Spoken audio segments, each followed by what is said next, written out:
The Re-Engineering Assessment Practices, or REAP project, involved the implementation and evaluation of new models of assessment practice, supported by technology across 3 Glasgow universities.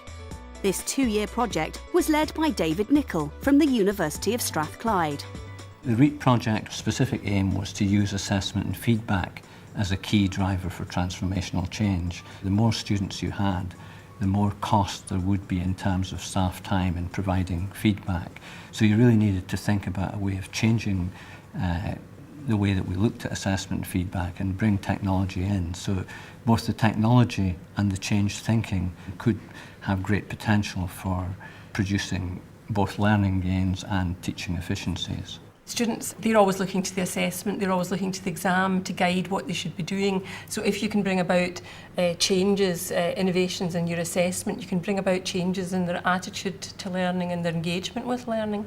It's important to recognise that we're not talking about formative assessment and feedback as just something that the teacher engages in. It's actually about the feedback that students generate themselves when they're engaged in assessment tasks and about the kinds of feedback they get from peers.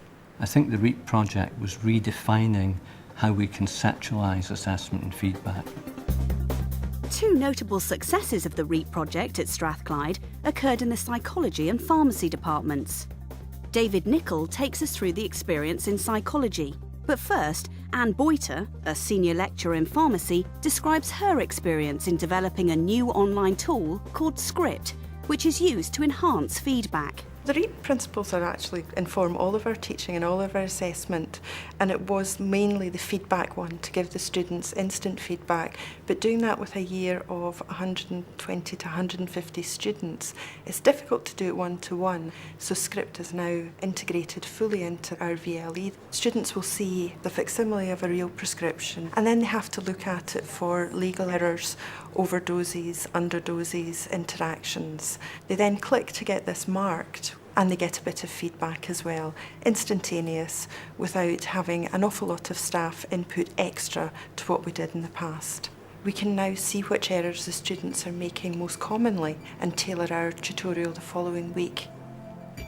One project in psychology that particularly stands out, where they had 560 students, they used a discussion board in WebCT to get students to write collaborative essays. And they were able to show that not only did students provide a lot of feedback for each other, but they also actually performed better in the essay writing in the exams compared to previous years.